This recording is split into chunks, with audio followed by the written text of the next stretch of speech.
Shalom, Israel. First and foremost, I would like to give all praises, honor, and glory to Yahweh, Bahashem, Yahweh Shai, Bahashem, Rakam Kwadash. Double honors to the apostles and elders of Great Millstone who taught me this truth and who rule well. And a sincere salutations to the Tabernacle of David, you Akim pushing this truth to the four corners of the earth in all truth and all faith and all sincereness. And a healthy shalom to the Akwath who are also listening and learning. It's Zakar'Yah coming at you with another lesson. Lord's willing and be edified. So this is going to be a quick lesson. Going to play a quick clip and also tie this clip in with an article. So first we're going to get a precept. This is Isaiah chapter 32 and verse 7. And it reads, the instruments also of the churl are evil. Okay. So now let's go into this word churl. All right.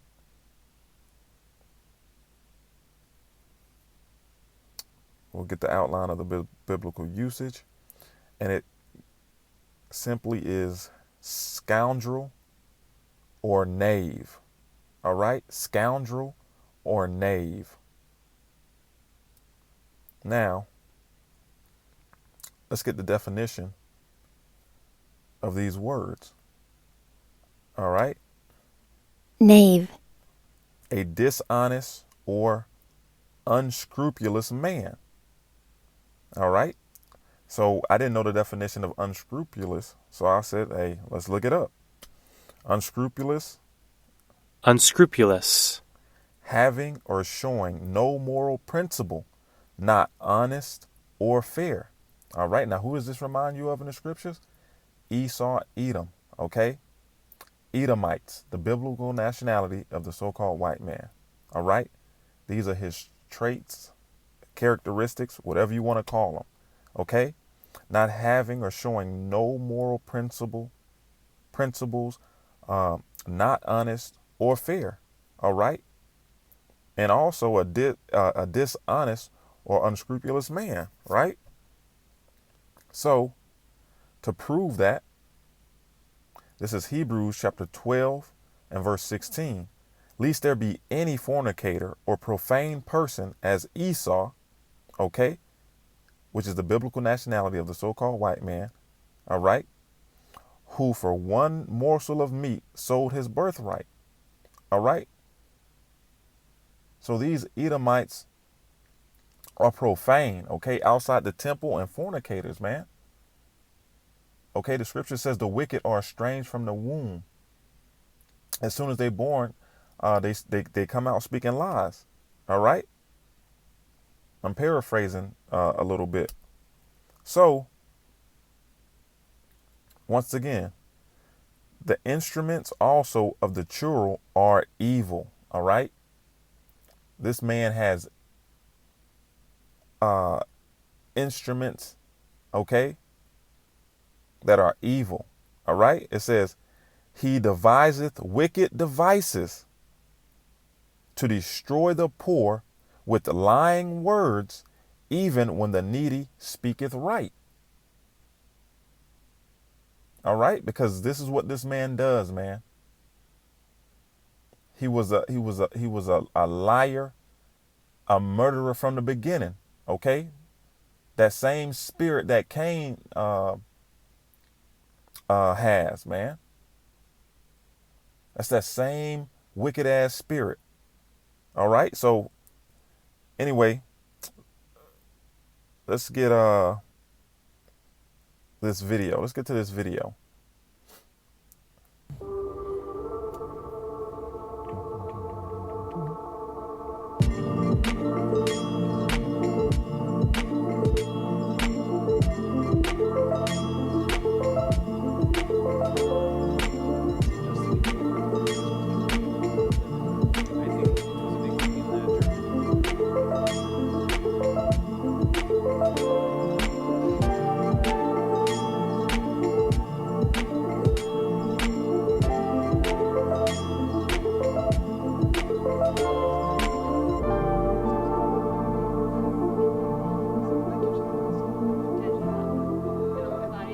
I think it's very much part of my own integrity to have myself chipped and keep my personal data there with me.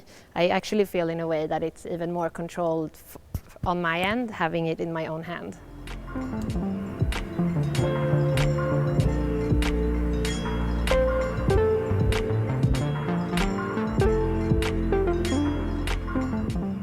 So I have a chip implant in my arm, and I have programmed the chip so that I have my COVID passport and on the chip.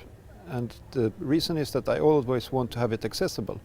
And when I read my chip, I just swipe my phone on the chip and then I unlock and it opens up. This is a PDF, which is my COVID passport. And this means that it's always accessible for me or for anyone else really who wants to read me. For example, if I go to the movies or go to a shopping center, then people will be able to check my status even if I don't have my phone. A chip implant costs, 100 euros if you want to buy them the more advanced versions. And you can compare this with, for example, a health wearable that will cost perhaps twice that, but at the same time a chip implant you can use for 20, 30, 40 years. Whereas a wearable you can only use for 3-4 years. All right, so now we're going to dive into the article. All right, and then we're going to come back to this video, okay? Just a small portion of it. All right, so just remember what you just saw in this video, okay? So let's get another precept. This is Revelation chapter 13 and verse 16.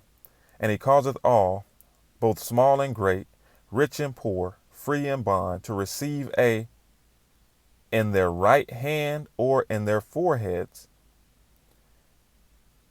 Zakar'Yah, and that no man might buy or sell, save he that had or the name of the beast, or the number of his name.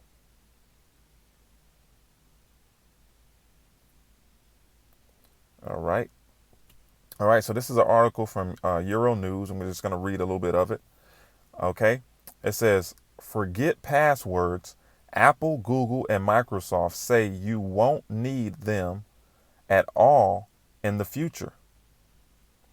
Big tech behemoths Apple, Google, and Microsoft have announced plans to kill passwords. The tech giants revealed Thursday, which coincidentally happens to be World Password Day, a commitment to support a new common passwordless sign-in standard across all their platforms and devices. Passwordless sign-ins may already be familiar to iPhone or Android users who can use facial scans or fingerprints to authenticate payments and sign into apps. Thursday's announcements means that the same principles could soon be applied across major platforms, including Android and iOS devices, Windows and Mac OS computers, and internet browsers. Okay? And internet browsers. Users will sign in through the same action that they take multiple times each day to unlock their devices, such as a simple verification of their fingerprint or face or device PIN. The FIDO Alliance or FIDO Alliance, an industry associated that co-developed the common passwordless sign-in standard, said this new approach protects against phishing or phasing, and sign-ins will be radically more secure when compared to passwords and legacy multi-factor technologies such as one-time passcodes sent over SMS. It said to sign into a website or your computer, you'll just need your phone nearby, and you'll simply be prompted to unlock it for access. Google Secure authentication product manager and FIDO Alliance president Sampith Cernavis wrote in a blog. All right, so this I read this article, and what came to my mind was I was having a conversation with I don't remember who it was. It might have been a Jake in the World or a brother a long time ago, a while back, and we were discussing the RFID chip. I'm pretty sure it was a Jake in the World, and he was asking me, well, if the RFID chip is the MARK, the Revelation chapter 13 and verse 16,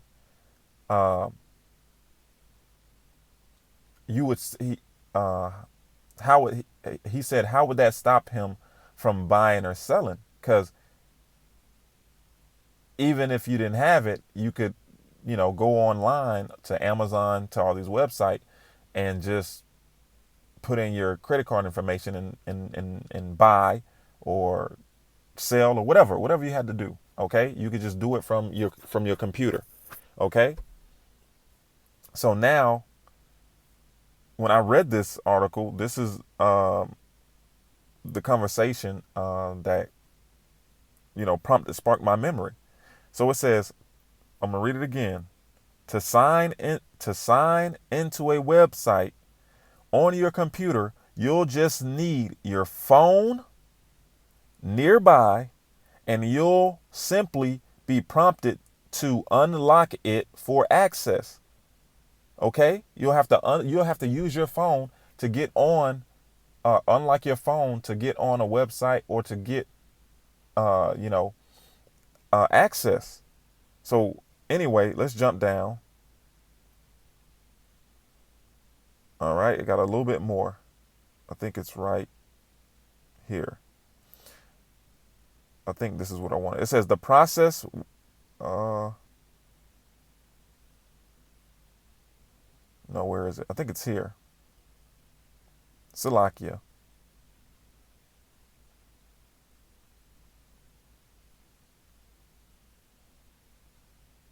Is that the point? No, I think I had a little bit more that I wanted. I scroll down. Okay, Thawada Yahweh Yahweh Shah. Right here, it says, although doing this means that login credentials become linked to specific devices, losing your phone will not leave you unable to access your account. Snarvis claimed, however you pronounce his name. Even if you lose your phone, your passkeys will securely sync to your new phone from cloud backup, allowing you to pick up right where your old device left off, he said. Okay, so you're going to need a phone to be able to log in to your computers. Now, in order to log into websites and to get access, you have to unlock your phone. Now, is it too far-fetched for them to say, all right, okay, people are losing their phones and they're going periods of time without being able to access the internet? Is it too far-fetched for you to see them saying, all right, in order for you to get access to things, instead of unlocking your phone, now all you have to do is scan your RFID chip in order to unlock websites or to get access? Am I making any sense? So let's go back to this video real quick. Use for 20 a health wearable to check my state for me. Chip, my arm. On my end, having it in my own hand.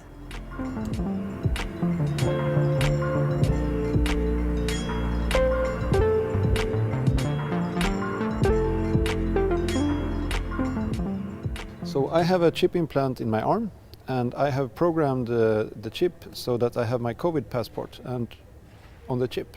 And the reason is that I always want to have it accessible.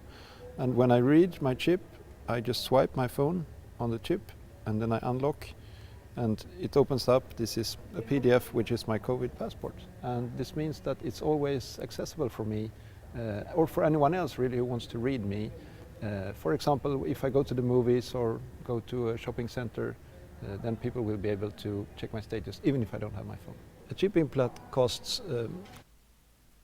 All right, so hey, let's get this again, man. This is Revelation chapter 13 and 16. And he causeth all, both small and great, rich and poor, free and bond, to receive in their right hand or in their foreheads, and that no man might buy or sell save he that had or the name of the beast or the number of his name. Okay?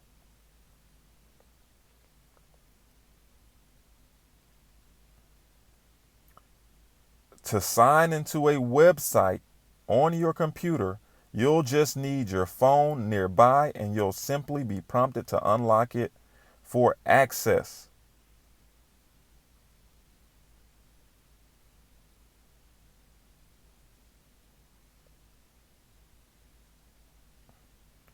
Although doing this means that login credentials become linked to the specific device, losing your phone will not leave you unable to access your accounts. Even if you lose your phone, your pass keys will securely sync to your new phone from cloud backup, allowing you to pick up right where you left off. Forget passwords. Apple, Google, and Microsoft say you won't need them at all in the future. Hey, you know what I say? We are not ignorant of Satan's devices, man. We can clearly see how this technology, this passwordless sign-in, can be used to exclude certain people from using the internet. So Lord's willing, this was edifying. Shalom.